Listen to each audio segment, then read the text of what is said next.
A história da minha convidada de hoje é daquelas histórias que você escuta e aquece o coração. Nascida e criada na periferia de Campinas, ela é a primeira mulher negra latino-americana a chegar ao cume do Everest, a montanha mais alta do mundo. Mas essa história ganha um destaque ainda maior ao sabermos que, para conseguir o dinheiro que ela precisava para esse projeto, ela chegou a coletar e vender reciclados, fez bazar de roupas, participou do quadro The Wall do Luciano Huck e, na reta final, ainda conseguiu apoio de alguns patrocinadores. Hoje ela é considerada símbolo de determinação e possui posição de destaque na luta pelos sonhos das mulheres. Mas, além dessa determinação, essa mulher na minha frente tem como característica um sorriso marcante de orelha a orelha que parece não deixar espaço para reclamação das adversidades da vida. Areta Duarte, que demais ter você aqui! Ô, Baza, prazerzaço, obrigada aí pelo convite. Para mim é uma responsabilidade e com certeza será muito prazeroso esse bate-papo. Obrigada aí pelo sorriso, eu acho que é a ferramenta que eu tenho pro meu dia a dia. Muito bom. E Areta, quais são suas principais... Peraí. Areta, quais são suas primeiras lembranças dessa sua determinação? Ela vem desde criança? Eu me lembro, Baza, que exatamente desde criança, porque a minha infância lá na periferia, exatamente no Jardim Capivari, era um lugar onde a gente tinha dificuldade para acessar e comprar brinquedos, por exemplo. Os meus pais, pernambucanos, já tinham assim, uma demonstração de força de trabalho muito forte. E eu via que, apesar das adversidades, dificuldade de comprar um brinquedo, a gente poderia adquirir ou realizar ou superar esses desafios a partir do trabalho, ou a partir, na minha opinião, lá na infância, a partir de uma brincadeira que me fizesse ter renda. Eu, por exemplo, na infância, cheguei a fazer artesanato, bijuterias, juntei latinhas, eu conseguia dinheiro e comprava o brinquedo que eu queria. Ou seja, eu não, essa força de realização, essa potência toda, para mim era natural, era necessário para a gente superar qualquer tipo de adversidade. E como sua família lidava com os seus sonhos? Era um apoio que te fazia sonhar mais ou talvez até uma preocupação de calibrar essa ambição para também não com medo de você se frustrar? Eu acho que desde a infância eles percebem uma força gigantesca em mim, Baza, a ponto de não querer em nenhum momento me fazer titubear diante de algum sonho. Sempre foram grandes incentivadores. A minha mãe, na minha opinião, bastante visionária. Independente do contexto que eu estava apresentando, que eu queria vivenciar e ela não conhecer, ainda assim ela me incentivava. Ela reconhecia uma força gigantesca em mim. Nunca tentou me tirar do caminho aí, do trilho da minha jornada. Que demais, que história maravilhosa. E de onde surgiu esse sonho de escalar o Everest? Foi algo que veio desde criança ou surgiu depois? Não posso ser hipócrita, não. Na infância eu nem sabia da existência desse monte, da possibilidade desse esporte. A minha infância realmente, na infância eu não tinha acesso ao montanhismo. De algum modo era um esporte, e é um esporte bastante elitizado ainda. Isso não está presente na periferia. Mas eu tive acesso à escalada a partir da Faculdade de Educação Física, cursando esse curso, ou melhor, deixa eu voltar. Eu tive acesso ao montanhismo cursando Educação Física, quando eu assisti uma palestra sobre escalada. Ali eu fiquei apaixonada pelo esporte, ali eu fiquei com uma vontade gigantesca de praticar trekking, expedições, montanhismo de modo geral. E aí eu fui me desenvolvendo, conseguindo ter experiências como assistente de guia em algum momento, daqui a pouco como guia de montanha. E foi após 9 anos de experiência em montanhismo, já guiando pessoas por montanhas em todo o mundo, é que me deu a vontade de escalar esse monte. Foi quando eu vi uma foto, a foto do Vale do Silêncio, que é uma parte do Monte Everest. E para a gente chegar no Everest, antes eu queria explorar a profissão do guia. O que alguém precisa ter para ser guia? Ou o que faz um guia ter sucesso? Porque claramente para mim tem um lado técnico, mas eu imagino que tem um lado também de soft skills, de relacionamento, de como que você lida ali com o humor da turma, que faz toda a diferença pensando nos guias que eu mais gostei até hoje, nos passeios que eu fiz. Como que você avalia essa profissão? Eu entendo que guia de montanha, e no meu caso guia de alta montanha, que são as montanhas acima de 3.000 metros de altitude, são pessoas que gostam de vivenciar o desafio, gostam de superar adversidades, mas principalmente gostam de integrar grupos, de garantir harmonia em grupos, ou seja, precisa ter tolerância. Grupos é sempre heterogêneo, né? Tem pessoas super diferentes do ponto de vista de comportamento e personalidade, então o guia tem que ter essa característica de poder integrar essas pessoas, de fazer com que todas compreendam que estarão num ambiente muito hostil, de pouco conforto, de muita restrição alimentar, por exemplo. E, nesse caso, é importante o guia ser muito claro, estar sempre à disposição para contribuir, para colaborar. A gente, enquanto brasileiro, não tem costume de estar em altitude, né? No Brasil, a mais alta montanha tem 2.997 metros de altitude. Quando a gente vai para alta montanha, ou seja, fora do país, nós precisamos entender que lá nós vamos vivenciar adversidades fisiológicas, bioquímicas, de clima, de terreno. Muitos problemas surgirão numa expedição. O montanhismo nunca é fácil, nunca, independente da altitude. E aí é fundamental a gente ser muito claro com os participantes para deixar... Alinhar a expectativa. Alinhar as expectativas, porque justamente vão chegar lá e não vão estar num parque de diversão super controlado. Tem uma série de coisas que vão acontecer e foge do nosso controle. E como é que foi esse projeto de arrecadação de fundos? Porque assim, imagina, você falou, não, o Everest. Aí você começou a matutar essa ideia, ou você já foi com tudo? Conta um pouquinho de nascer a ideia e aí todo esse planejamento que você executou. O sonho, Baza, nasceu exatamente no início de pandemia, em março de 2020. Foi quando eu tinha que estar no Nepal, guiando um grupo de 4 pessoas até o Base Camp, até 5.300. A viagem foi cancelada por conta do fechamento de fronteiras. No mesmo dia, como eu já estava com aquela imagem do Vale do Silêncio na minha mente desde dezembro de 2019, no mesmo dia eu decidi, vou escalar o Everest. E aí foi necessário escrever realmente um planejamento, porque para escalar o Everest, a gente entende alguns passos básicos de competência técnica, física e emocional que eu já tinha adquirido por conta do trabalho. Então, a gente falava de ter excelente condicionamento físico, conhecer de escalada em rocha, conhecer de escalada em gelo, ter aí uma experiência larga, volume de montanha no currículo e ter escalado uma montanha de 7 a 8 mil metros. Mas era necessário também ter um alto investimento, investimento financeiro para essa empreitada. Quando eu decidi que ia escalar essa montanha, o orçamento era de aproximadamente $67 mil. $67 mil eu não tinha muito pouco em relação a isso, mas eu queria começar o projeto do zero, com R$0 na conta. Então, quando eu decidi escalar essa montanha, foi exatamente em março de 2020, volto a dizer, escrevi quais eram as iniciativas, as possibilidades, as ações que eu poderia ativar para conseguir essa grana e, de fato, fui ativando tudo que estava à minha disposição. Eu escolhi como passo principal reciclagem de materiais porque era para mim um caminho simples. O sonho era gigante, mas a execução daquele projeto com a reciclagem era simples, era elementar. Tão simples que eu já tinha feito na minha infância. Uma criança trabalhar com alguma coisa quer dizer que é simples de ser feito, de ser realizado. Então, comecei a trabalhar com reciclagem, só que, diferentemente da minha infância e da minha adolescência, eu precisava aumentar a rede de apoio para esse trabalho, porque o volume de reciclável necessário para alcançar $67 mil era muito maior.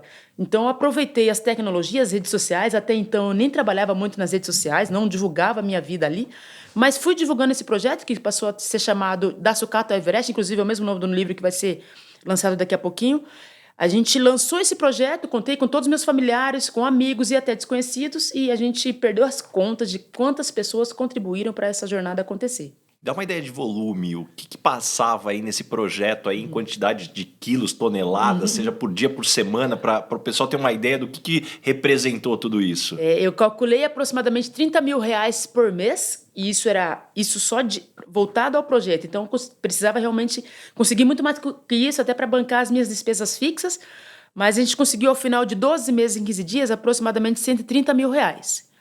Dos $67 mil, que hoje significa aproximadamente R$400 mil, a gente conseguiu um terço a partir da reciclagem. Isso, e para chegar nesse valor, quantos quilos de reciclados? Dá uma noção aqui do quanto precisou aí se reciclar e coletar para poder vender e chegar nesse valor. Perfeito. Era o meu segundo treino físico diário, né? Até porque eu reciclava, eu juntava recicláveis todos os dias. Basicamente, eu saía da minha casa, ia em diversas casas ou empresas, condomínios, fazia essa retirada de materiais que contemplava plástico, papelão, alumínio, cobre, todos os tipos de materiais recicláveis. Era aproximadamente 500 quilos por dia. 500 quilos por dia. Eu não dia. fazia com carrocinha, eu não fazia a pé. Eu fazia com uma caminhonete antiga que eu tinha.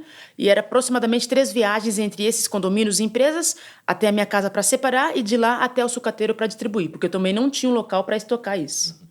E além dessa grana, como é que foi a preparação mental, né? Porque além de se preparar fisicamente, você comentou, né, da preparação mental, por mais que você já tinha uma certa experiência por já estar no montanhismo, como que se prepara mentalmente para uma montanha como essa? Fantástico.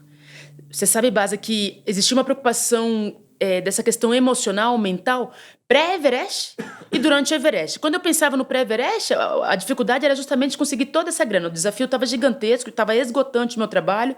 Além de manter o meu trabalho na operadora de montanhismo na Grade 6, que eu sou guia lá até hoje, eu tinha que trabalhar com a reciclagem, era extremamente esgotante fisicamente falando, e era esgotante emocionalmente, porque eu precisava trabalhar e muito para me aproximar desses R$ 400.000. Então, eu estava emocionalmente tendo que diariamente renovar essa minha energia, essa minha vontade, essa minha motivação. Em nenhum momento eu pensei em desistir, e eu acredito que não somente porque eu tinha encontrado o meu propósito nessa jornada, mas também porque eu recebi apoio de familiares, de amigos e até duas voluntárias, três voluntários, na verdade, três profissionais voluntários que me ajudaram nessa questão emocional, que foi a Rita Bragato, uma terapeuta. Foi a primeira vez que eu tive contato com terapeuta e acompanhamento nesse sentido, foi a partir desse projeto. A Anne Ramon, que é uma mentora, me ajudou a entender por que eu estava tão motivada com esse sonho gigantesco. E o osteopata, Tiago Lacerda, me ajudava muito na questão de regulação dos órgãos, realinhamento, para justamente ele responder da melhor maneira possível diante desse estresse que eu estava vivenciando. Mas essa questão emocional era muito importante também ao pensar em Everest na escalada. Quando a gente pensa em Everest, nós entendemos que a cada temporada, que acontece geralmente de março a maio, há risco de morte nessa montanha.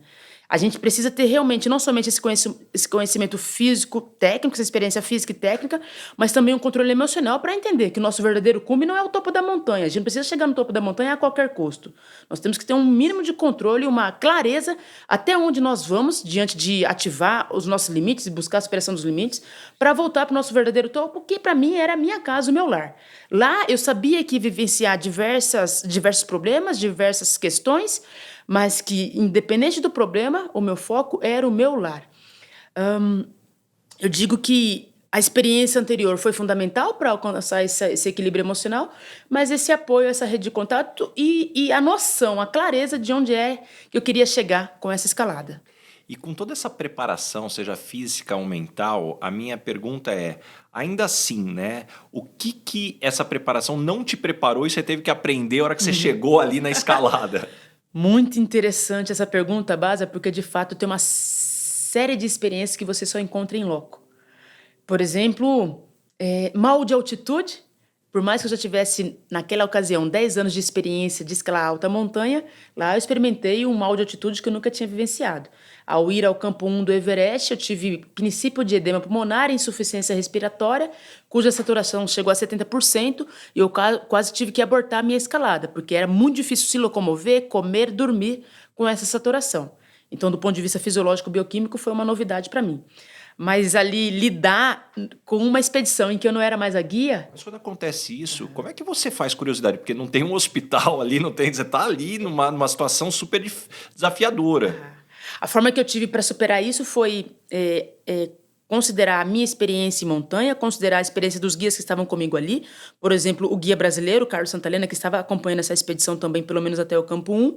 E depois, ao descer do campo 1, que está a 6.100 metros, voltar para o campo base, porque era ciclo de aclimatação, eu só tive esse problema num ciclo de subida e descida, passar pelo posto médico que existe no campo base do Everest. Existe essa estrutura. Ao passar por essas pessoas que poderiam me avaliar, a gente reconhece qual é o problema, o que é que tem que ser feito. No caso, eu fui orientada a esperar pelo menos 2 dias para saber se a minha saturação melhorava, e foi recomendado a mim tomar antibiótico e xarope para expectorar. E por sorte, ali com muita paciência, esperando, sem atividade, em repouso no acampamento base, eu superei. Era o tempo limite, 2 dias. Se eu mantivesse os mesmos índices de saturação e de insuficiência respiratória, eu teria que voltar. Se mantivesse ou piorasse, eu teria que voltar a abortar. Não teria condição de seguir em frente. Ou seja, por muito pouco ali, logo no início, talvez a missão poderia ser abortada. Exatamente. E algo que me chama muito a atenção, né, é o quanto que uma montanha pode trazer de aprendizado, né? Uau. Porque, puxa, quem está distante, né, vê aquela paisagem muito bonita, mas talvez não percebe, né, o tanto de aprendizados. E eu queria talvez explorar isso contigo. Na tua opinião, quais são os principais aprendizados que uma montanha traz para alguém? É bem legal essa pergunta, porque muita gente pergunta, né, o que você vai buscar lá? E isso é sempre muito pessoal, cada um tem um objetivo a ser buscado na montanha, mas para mim, montanha é de fato isso que você falou. Montanha é para mim escola. Tudo que eu vivencio na montanha eu consigo trazer para o meu dia a dia, para o meu cotidiano. Por exemplo, respeito à natureza, respeito ao ambiente, respeito às pessoas que estão envolvidas ali, entender, compreender que ali há pessoas com diversos históricos, diversas culturas, diversas formas de pensar e de se comportar. Então, a gente aprende a tolerar essas diferenças. A gente aprende a ser mais essencialista, minimalista, porque ali eu não vou ter a possibilidade de ter a comidinha da minha mãe, a comidinha de um hotel, o super conforto da minha cama, a ducha quente. Ali eu não consigo. Então, realmente, eu preciso ser minimalista e saber conviver com essa forma simples de viver. Mas eu digo que, no caso do Everest, eu voltei com um empoderamento enorme. Eu tinha um projeto, quando decidi cursar educação física, eu entendia que eu tinha escolhido essa carreira, porque eu entendia que a educação física seria o meu instrumento para lidar com jovens, com crianças, para fazê-los explorar a possibilidade de eles realizarem grandes sonhos. Mas esse sonho tinha ficado de lado, porque eu não tinha coragem de liderar um projeto social, um projeto que poderia gerar esse impacto positivo na vida das pessoas. Com o Everest, retornando do Everest, eu diria que nada mais me para. Pode ser difícil, pode ser novo, pode ser novidade, mas eu estou pronta e vou em frente até eu realmente encontrar um resultado positivo, um resultado de impacto. Então eu voltei muito empoderada e encorajada. A montanha desperta isso em nós, faz descobrir poderes que já estão aqui dentro da gente mesmo. E Aretha, uma coisa que me chama muito a atenção, e essa cultura dos Sherpas? Para mim é algo fascinante, essa cultura de servir, de estar arriscando a própria vida pelo outro. Me conta um pouquinho mais, o que você aprendeu convivendo com eles? Porque, de novo, toda vez que eu leio a respeito, eu converso com alguém que teve contato, me chama muito a atenção. Sherpa, né? Sherpa, Sherpa, é uma casta comum às pessoas da Ásia que geralmente moram na região montanhosa. E é interessante do ponto de vista cultural que realmente eles consideram com muita ênfase essa questão de casta. E aí casta tem a ver com qual é o local, a classe social que você nasceu para preencher. O Sherpa, no caso, não é uma casta tão subjugada, no caso da Ásia e do Nepal, mas é a casta em que nasceu para simplesmente não, na verdade é alguma coisa muito grandiosa. Nasceu para trabalhar na região de montanha. E no caso aí o meu Sherpa, por exemplo, é o Pasang Sherpa, é a pessoa que se responsabilizou por ficar aproximadamente 60 dias na montanha comigo para me levar até o topo desse lugar, preocupando-se em não somente garantir a hospedagem, a acomodação, a barraca, a alimentação, levar meu cilindro de oxigênio, mas também preservar a minha vida no sentido de que onde é que tem gretas, onde é que tem buraco na montanha, onde é que tem cordas fixas, onde é que não tem, como é que você está, Aretha, para você poder seguir em frente ou ter que abortar. É um pessoal que é fundamental para, pelo menos, na minha opinião, 90% das pessoas turistas que estão lá chegarem até a sua realização. São pessoas que se isentam, que se afastam da sua família por largo período em prol realmente da nossa conquista, em prol da nossa realização. Eles são essenciais. E curiosidade, quantas vezes por ano um Sherpa faz uma expedição como essa? No caso do Everest, em média uma vez, porque a temporada segue realmente por 2 meses, né, de março a maio, e eles têm que ficar necessariamente durante a temporada, considerando os ciclos de aclimatação mais ciclo de cume. Mas, geralmente, uma vez no primeiro semestre e uma vez no segundo semestre, eles estão em montanhas acima de 8 mil metros. Existem 14 montanhas acima de 8 mil metros no mundo. Estão todas ali no Himalaia. Então, eles escalam não somente Everest, mas outras montanhas aí da região.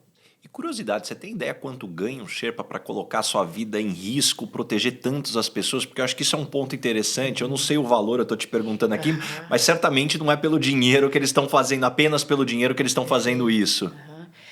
Depende muito do operador, do contratante deles. No caso do operador que a gente trabalha, paga em média $5.000 para cada um dos Sherpas. E aí a gente, enquanto cliente, paga uma gorjeta a cada realização. A gente paga em média $2.000 mais. Então, a média de $7.000 aí para uma temporada de 60 dias. E qual que é a sensação ao chegar ao topo do Everest? Porque felicidade é a resposta óbvia. Mas e depois? Vem qual sentimento? Tipo aquele, puta, ainda bem que eu completei, ou deixa eu sair logo daqui e voltar para casa? Como é que foi? Mais uma relação aí muito pessoal, Baza, porque eu vejo pessoas que chegam no topo de uma montanha e não têm nem consciência de onde chegaram. Eu vejo pessoas que chegaram no topo da montanha, estão desesperadas para voltar, já estão aborrecidos porque estão passando frio, estão cansados, estão exaustos. O que eu estou fazendo ali? Mas no meu caso, eu cheguei no topo do Everest entendendo que eu poderia ficar de 5 minutos a 45 minutos, depende muito da condição climática, da condição que eu chego, da condição do meu Sherpa, da condição da minha equipe. Eu cheguei numa condição de vento ameno, uma temperatura de aproximadamente menos 30 graus. Eu fiquei ali aproximadamente 15 minutos, queria ficar um pouco mais, mas o Sherpa, o Pasang, queria voltar logo, porque ele estava realmente com muito frio. Mas a sensação é de, uau, Deus existe. Que lugar lindo aquele cenário. Que força é essa que eu consegui encontrar, que foi plantada em mim para chegar naquele lugar tão desafiador, de gratidão completa, e volto a dizer, de empoderamento enorme e de privilégio, Baza. Quando eu pisei no topo do Everest, pisaram outros 4 brasileiros, foi dia 23 de maio de 2021. Naquele dia foram 30 brasileiros, completávamos ali 30 brasileiros tendo essa realização. Em 2022 chegaram outros 3 brasileiros pela primeira vez, então hoje são 33 brasileiros que tiveram essa conquista, essa realização no topo do Everest. Então eu me senti muito privilegiada. Ao mesmo tempo eu me lembrava da minha família e queria muito que eles estivessem vivenciando e vendo aquilo que eu estava experimentando. Gratidão, a sensação, o sentimento de gratidão completa. E uma coisa que me chama a atenção com as pessoas que eu conheço que praticam montanhismo, principalmente em altitudes tão elevadas, puxa, hora ou outra, as pessoas falam, não, porque a luva rasgou um pouquinho, quase que eu perdi um dedo, ou não, isso daqui puxou, quase que eu tive um problema muito sério. E eles falam com uma naturalidade que me surpreende, cara, como assim perder um dedo? Você teve algum perrengue assim também? Tive diversos, Baza, a gente fala com... Não, mas tá com todos os dedos aqui, pelo menos da mão das mãos eu tô vendo aqui. 10 mãos, cada um aí com 5 dedos, estou completo em número de dedos, mas eu tive essa questão do que você citou. A minha luva, a gente usa, do ponto de vista de equipamentos de montanha, Baza, nós utilizamos várias camadas, desde meias, calçados, vestimentas, luvas, touca. No caso das mãos, a gente usa em média 3 camadas, a camada segunda pele, a camada intermediária que é impermeável e a camada barra-vento e também impermeável, que é a última camada. A minha camada primeira descosturou. E o meu dedo anelar, assim como do meu guia, o Pasang Sherpa, também tivemos problemas de congelamento do dedo. Eu do anelar e ele do indicador. Os dois tiveram aí congelamento de dedo, mas não foi um congelamento intenso, o último nível. Ficou inchado, perdeu a sensibilidade, mas após 20 dias na cidade já voltou a funcionar normalmente. No entanto, eu tive problema, por exemplo, com queimadura de córnea, queimadura de retina, quando eu fui ao campo 2 do Everest. Eu caminhei por aproximadamente 5 horas sem a minha proteção ocular, porque eu não estava enxergando nem 2 passos à minha frente, estava neblina, whiteout. Eu preferi levantar essa proteção dos olhos, caminhei esse tempo todo sem a proteção. Quando eu cheguei no acampamento 2, 6.400 metros, os meus olhos já estavam muito vermelhos, ardendo, e eu não conseguia manter os meus olhos abertos, olhando para a luz de lanterna, para sol, para a lâmpada que tinha ali no acampamento, porque eu estava com uma ardência gigantesca. Demorei horas e horas para conseguir dormir naquela noite, porque ao piscar ardia os olhos. E com sono eu não conseguia manter os olhos abertos. Então foi um chororô naquela barraca, tomando medicamento fortíssimo. Não sei se eu posso falar aqui a marca, mas eu tive a necessidade de tomar Tramal para conseguir me desligar, para conseguir pernoitar naquele período. Mas nos 2 dias seguintes eu fiquei nesse acampamento com os olhos vendados, porque de fato eu não conseguia ter o contato com a luz, com os olhos vendados, me alimentando ali com esses olhos vendados, as pessoas me trazendo a comida até a barraca, necessidades fisiológicas, número 1, número 2, fezes, urina, tudo na barraca, no piniquinho. Enfim, não era assim um momento divertido, era um momento de muita resiliência, de concentração, de paciência e de acreditar que eu poderia me recuperar. Cheguei a ligar do telefone satelital para o Brasil, para uma oftalmologista, amiga da minha parceira de barraca, que era a Dani. A oftalmologista falou, não tem o que fazer, você precisa esperar teu corpo recuperar. E realmente, depois de 2 dias, ele regenerou e eu pude seguir em frente com a expedição. Mas são problemas que a gente espera que aconteça, mas trabalha, tem todo um sistema de gestão ali, de segurança, para mitigar esses riscos. Mas é esperado que, poxa, alguma coisa pode acontecer. Caramba, que história, Areta. E quem que é a Areta depois de ter escalado o Everest? Vaza. A Areta, depois de escalar o Everest, é a Areta muito preocupada com que o resultado individual seja amplificado para conquistas coletivas. Eu voltei do Everest entendendo que Everest era o meu primeiro passo do sonho grande. O sonho grande nunca foi escalar a mais alta montanha do planeta. Eu me tornei, sim, a primeira negra latino-americana a chegar no topo do Everest, mas eu gostaria que não fosse a última. Eu queria que isso fosse replicado, que mais pessoas negras alcançassem essa realização, que mais mulheres estivessem na montanha, por exemplo, ou buscando o seu próprio Everest, pode não ser o literal. Eu desejo realmente que todo mundo encontre esse poder que eu encontrei dentro de mim. Esse poder interno bruto, que de fato eu chamo de bruto porque muitas pessoas não conseguem ativar e lapidar.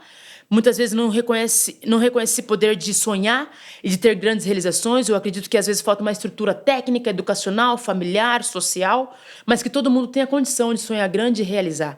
Eu voltei do Everest fazendo com que outras ações, outros trabalhos aconteçam em prol desse resultado coletivo. Eu venho ministrando palestras não somente em corporações, as palestras pagas, mas também em escolas, que eu chamo de palestras sociais, justamente para fazer com que os jovens das escolas públicas, especificamente, assumam o compromisso de ativar esse PIB, esse poder interno bruto, e de fazer com que o seu sonho aconteça. Porque eu entendo que realizar sonho, base, é como se fosse cumprir a missão enquanto ser vivente. Quando você cumpre a tua missão, é como se a gente aqui, enquanto sociedade, um grande quebra-cabeça, estivesse preenchendo o nosso espaço único e exclusivo dentro desse quebra-cabeça. Cada um tem uma missão única e exclusiva para ser cumprida. Se alguém não cumprir, esse quebra-cabeça fica prejudicado.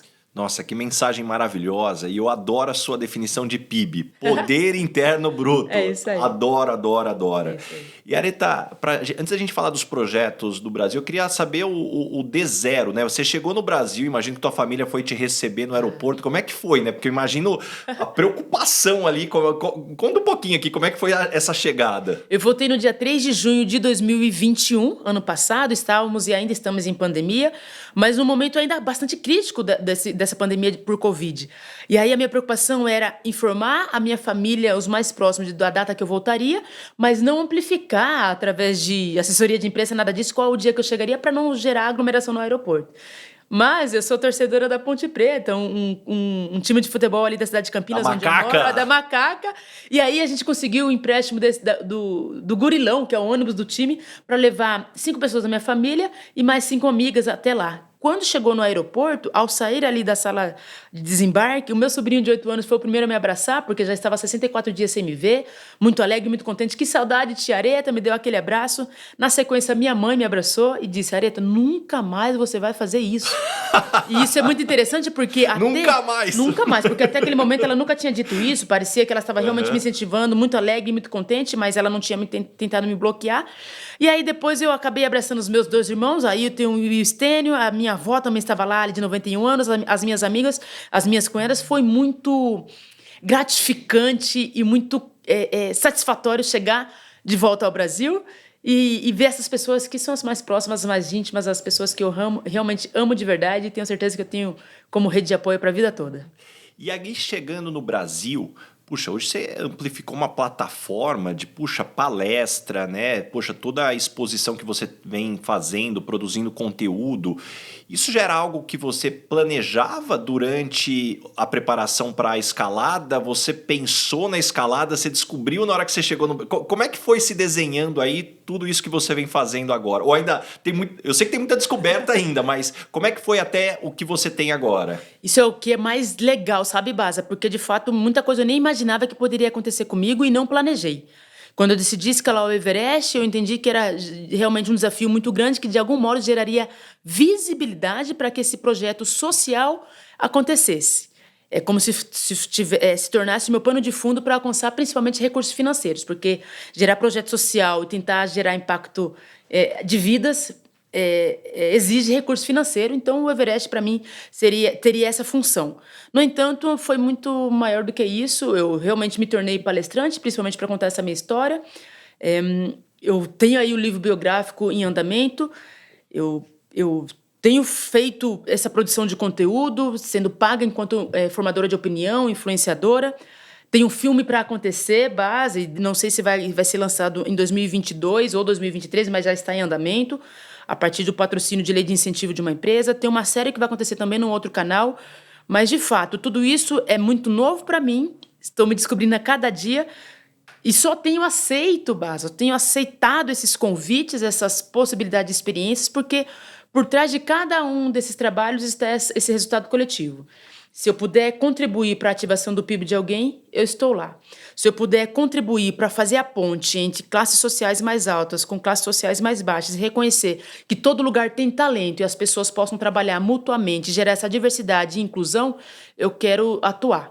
Então era algo realmente inesperado, mas que tem valido a pena porque o meu sonho grande acontece a partir dessas ativações. Que legal. E você comentando que hoje é super solicitada para palestras, empresas e eventos, quais as lições que você tem trazido que, na tua opinião, tem ajudado a impactar no mundo corporativo? Que legal, que legal. Você sabe que existe basicamente 4 temáticas que o pessoal solicita para eu falar diante de palestras, então eu entendo que eu venho falando de empoderamento feminino, né, possibilitando a percepção das pessoas que, independente do local que ela quer ocupar, elas podem ocupar. Montanhismo, por exemplo, quando eu vejo mulheres na montanha, eu vejo no máximo 30% do grupo sendo feminino, o restante realmente é formado por homens.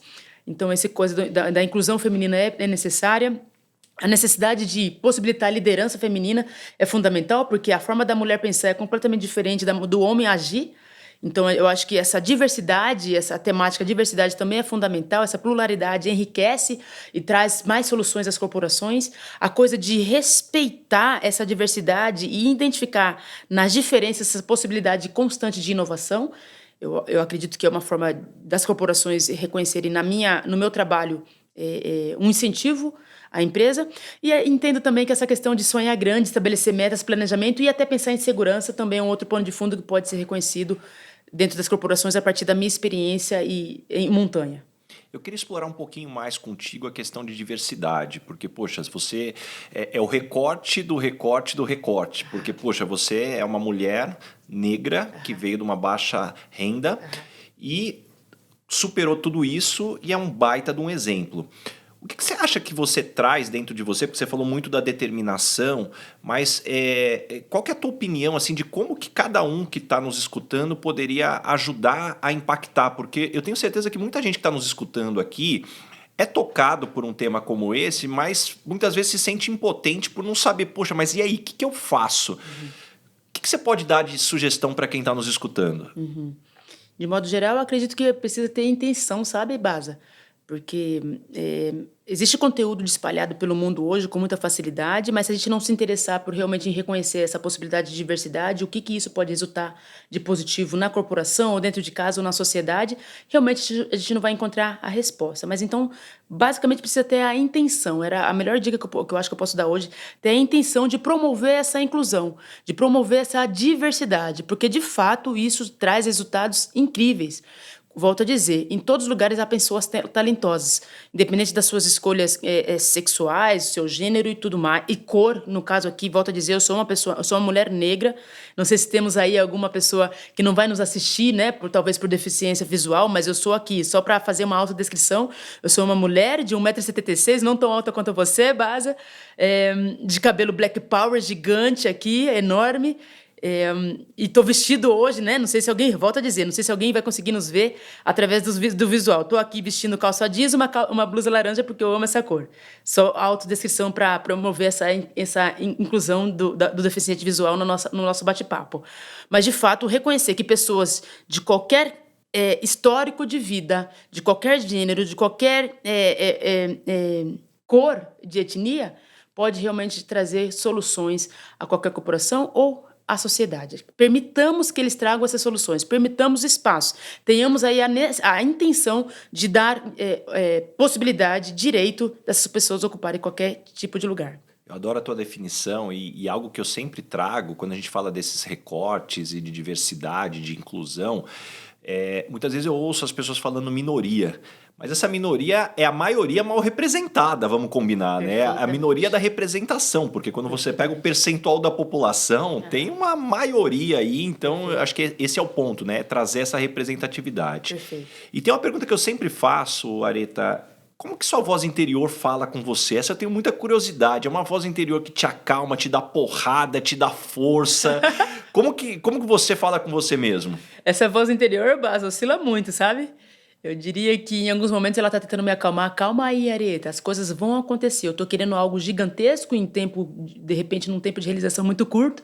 E ela diz, calma, cada coisa no seu tempo. Ao mesmo tempo, tem hora que ela fala, vamos, minha filha, bate na cara e vamos que vai dar certo, tá no momento, agarra essa oportunidade e segue em frente. Eu diria que ela é bem equilibrada. Essa voz interior tá sempre dizendo para mim que pode acontecer, que eu tenho potencial para essa realização que eu planejei. Ela respeita muito, essa voz interior fala muito muito próximo da minha intuição, eu respeito muito essa questão da intuição, e aí a gente segue em frente nas conquistas e nas realizações, porque de fato essa vida que é curtíssima e linda vai acabar, é finita, e que a gente realiza o quanto antes, o melhor que a gente puder. E síndrome da impostora? Ainda rola aquele diabinho de vez em quando no ombro? Ela chega, esse diabinho chega de vez em quando, esse síndrome chega de vez em quando, como quem diz, será mesmo que você está capacitado para isso? Será mesmo que você poderia isso? Será mesmo que você tinha direito disso?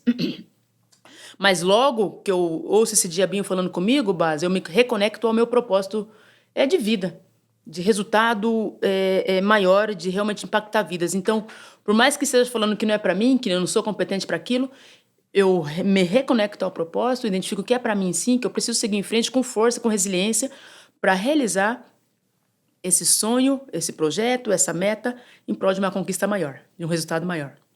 E Aretha, e esse sorriso sempre no rosto, né? Qual que é teu processo quando você não acorda 100%? Porque vamos combinar que tem dia que a gente acorda meio com o pé esquerdo, como a gente fala no interior. Eu digo, Baza, que eu só não acordo com esse sorriso e com esse barulho justamente no dia que eu percebo que tá todo mundo dormindo ainda para não incomodar o outro com a minha felicidade. Mas, de modo geral, eu estou sempre muito otimista. O fato de eu despertar, de acordar, já é motivo de muita gratidão, de alegria. Eu costumo, no instante que eu acordo, já ter esse sorriso em agradecimento realmente. E é também o meu instrumento. Com problema ou com solução, estando bem ou estando do mal, o meu sorriso é instrumento, é ferramenta para eu buscar um melhor nível. Você sabe que eu adoro o que você falou, porque eu também sofro desse mal, que minha esposa inclusive reclama de eu acordar muito bem-humorado de manhã. Então eu sou daquele que eu já acordo falando, mas não, calma, segura a onda, assim. Eu me lembro quando eu acordava de manhã e ia treinar antes, aí eu chegava, ela tava dormindo na cama, eu falava assim, acorda, ela, não, tô dormindo. Eu falei, então tá bom, eu vou nadar na cama. Eu já vinha nadando por baixo dos cobertores, ela queria me matar, mas eu tenho um pouco disso também, de ter essa energia. Mas espera aí, vamos decodificar, vamos decupar um pouquinho melhor essa energia.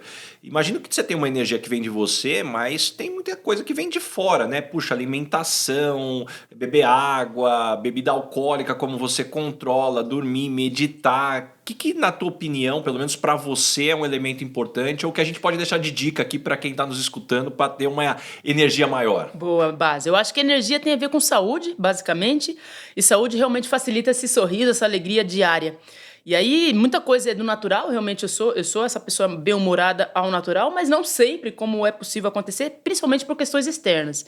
Então, como você bem falou, questões externas relacionadas à alimentação, o lugar que a gente mora, o conforto, as pessoas que estão no nosso entorno. Eu sempre escolho o que eu posso escolher para me aproximar da saúde integral. O que eu posso realizar para ter essa condição boa diariamente. Então, eu procuro realmente ter uma alimentação mais balanceada. Eu conto hoje com uma nutricionista, a Amália, para me ajudar nessas escolhas. Eu conto hoje com, a cada 15 dias, ir realmente no osteopata para me dar esse reequilíbrio articular, reequilíbrio de órgãos, para manter essa questão emocional mais equilibrada, porque só de a gente sentar e estar trabalhando diariamente, nós já ficamos desequilibrados. Se a gente não caminhar, se estiver fazendo muito home office, nós já prejudicamos a nossa saúde. Fazer muitas palestras já prejudica a nossa voz. Então, eu realmente tento praticar atividades físicas, sem dúvida nenhuma, quase todos os dias, porque há uma liberação de componentes químicos ali, químicos que dão hormônios, né, da felicidade, que facilita essa nossa alegria. E eu escolho, de fato, o que eu posso fazer para me aproximar dessa saúde, dessa energia.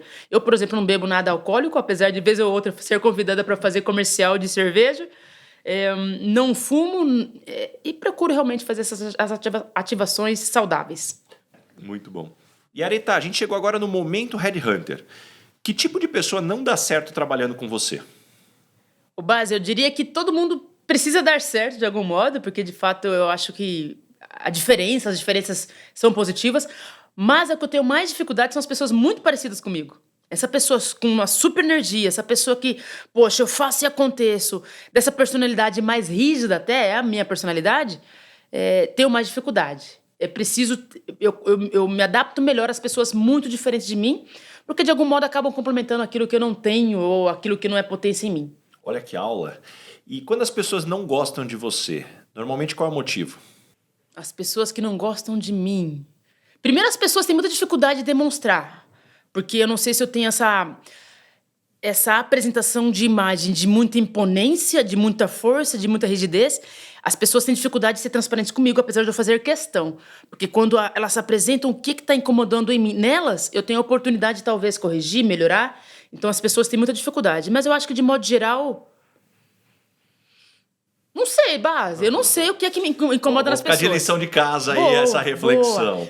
Eu tenho certeza que eu não agrado 100%, ainda bem, porque ficaria estranho, mas é porque, de fato, as pessoas têm dificuldade de me informar. Você sabe que é interessante que eu, como headhunter, entrevisto muita gente. Uma pergunta que eu adoro fazer é justamente essa. Quando as pessoas não gostam de você, normalmente qual é o motivo?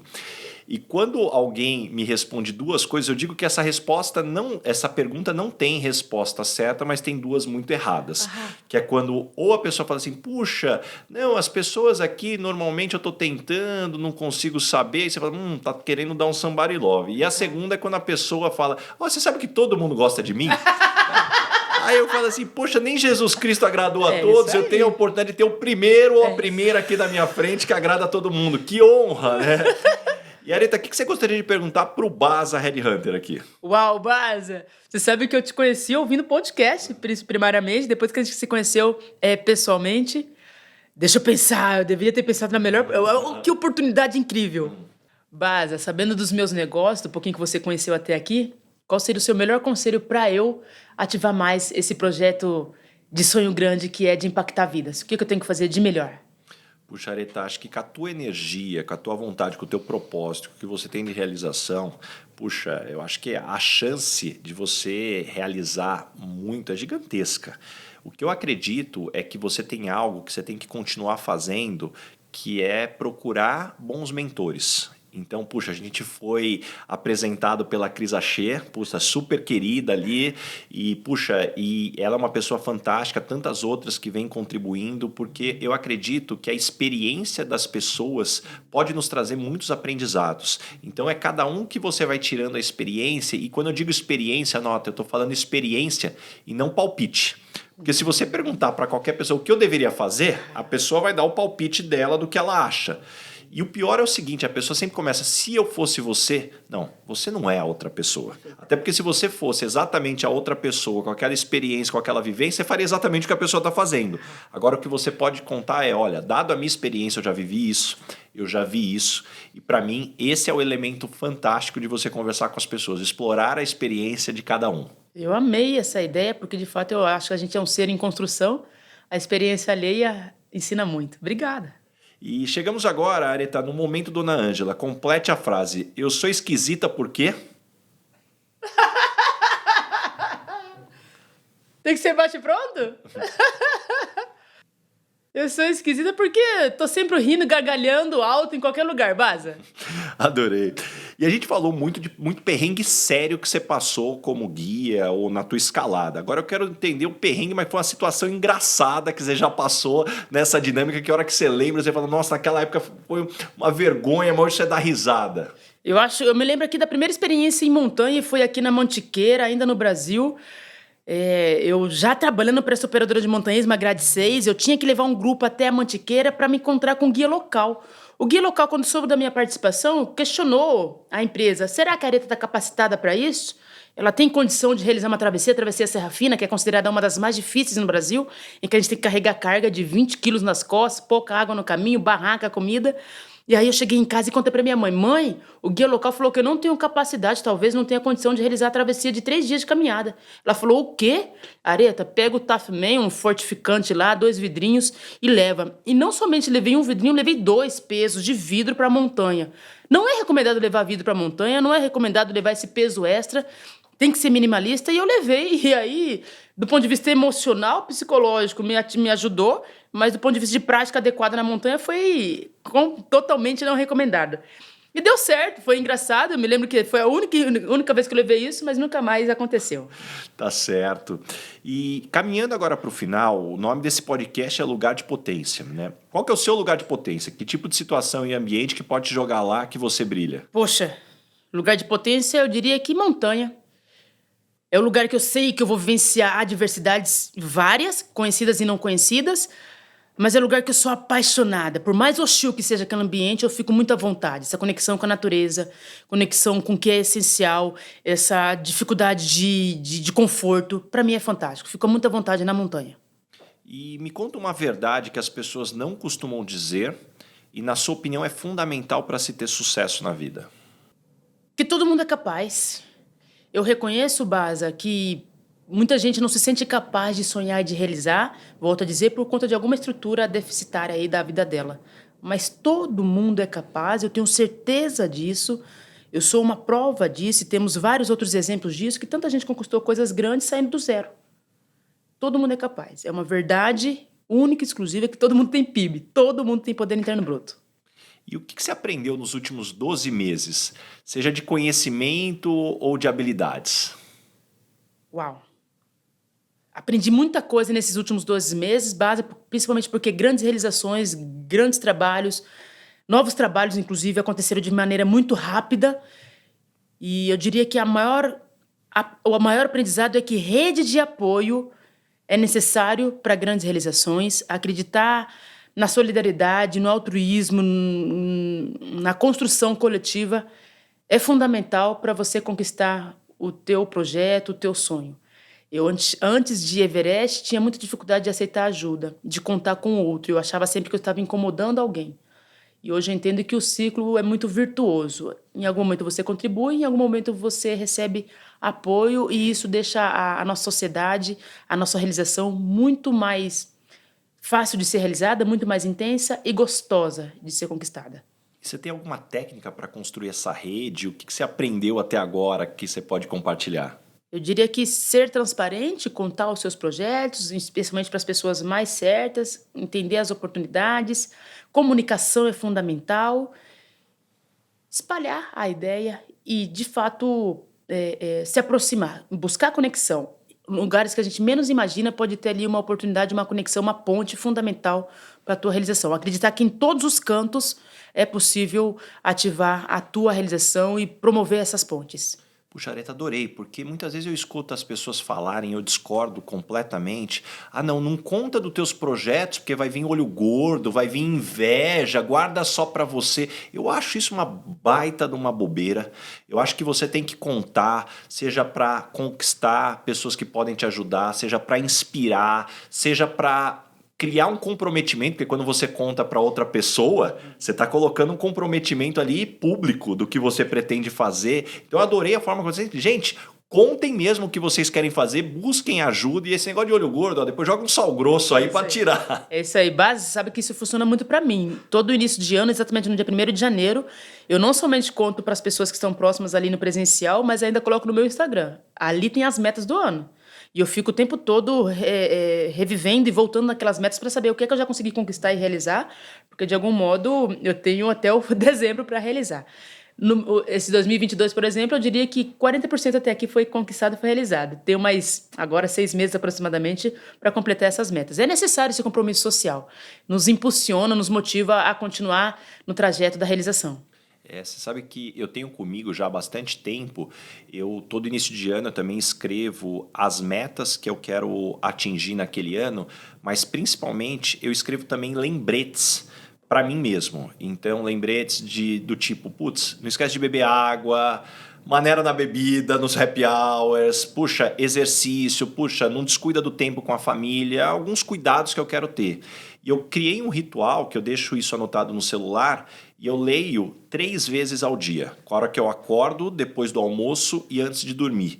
E isso, de certa forma, fica martelando na minha cabeça, virou um hábito também com isso, mas acho que tem um ponto de que o nosso cérebro está focado no que a gente traz para ele. E muitas vezes as pessoas deixam de executar porque simplesmente esquecem, né? Vai buscar, depois, peraí, o que eu anotei mesmo? Foi ver. Então, assim, essa é uma forma. Você comentou do post que você faz e fica voltando no post. Eu acredito acredito que o escrever e o martelar, o falar diariamente faz com que a gente não se distraia, não busque coisas que não estão se aproximando da tua realização. De fato, faz toda a diferença essa programação diária. E Areta, deixa aqui algumas dicas de fonte de conhecimento. Como é que você se mantém informada? Como é que você se desenvolve? Qual que é o teu processo?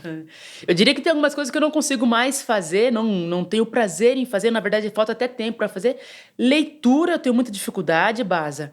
Assistir séries eu tenho muita dificuldade, mas o que eu amo fazer é podcast. Podcast eu consigo aprender, adquirir de repente uma mentoria virtual ali, enquanto estou fazendo outras coisas. Eu consigo me concentrar enquanto estou dirigindo e ouvindo podcast. Então eu amo podcast de modo geral e também interagir o tempo todo. Reuniões, hoje em dia eu faço em média 4 reuniões por dia, ouvir a outra pessoa, mesmo que seja na reunião, já trago também soluções, trago ali fontes de conhecimento diárias. Então, ouvir pessoas, eu acho que é o mais regular para mim. Demais. E me indica 3 pessoas bacanas para eu convidar para esse podcast ter uma conversa como essa que a gente está tendo. Uau! Sou apaixonada por Lisiane Lemos. A Lizzy, Lizzy, a gente tá batendo agenda aqui, eu vou pedir pra Areta aqui, nos ajudar. Agora a Lizzy tá mudando para São Paulo, né? Boa. Eu vou trazer ela já, ótimo. Primeiro aqui, Lizzy aqui. Lizzy. Boa. Gostaria muito de ouvir Luana Genot aqui, que fala muito de inclusão negra, de falar muito de identidade negra no Brasil e até nessas corporações. Gostaria de ouvir Edu Lyra. Edu Lyra, para mim, é uma inspiração do ponto de vista de impacto social no Brasil. Ele tem sonhos gigantescos que extrapolam Marte até. E diria que Edu Lyra eu gostaria muito de ouvir aqui. Edu, mais um aqui que a gente também tá tentando aqui. Vamos ver se a gente consegue bater as agendas aí que vai ser demais. Legal. E Areta, tem uma pergunta que eu faço para todo mundo e para você. Essa pergunta vai ser especial porque eu quero muito saber o teu conceito. O que é felicidade para você? Felicidade, Baza, para mim é poder sorrir, é poder ter um ar puro, é poder ter um lugar para dormir e ter uma comida minimamente saudável para experimentar diariamente. Isso é felicidade. Viver com o essencial. É ter as pessoas que eu amo por perto, é ter as pessoas que eu amo, principalmente saudáveis. Saúde, para mim, é felicidade. Ter o mínimo ali, básico, garantido, é felicidade para mim. Que resposta maravilhosa, Areta. E como manter o pé no chão?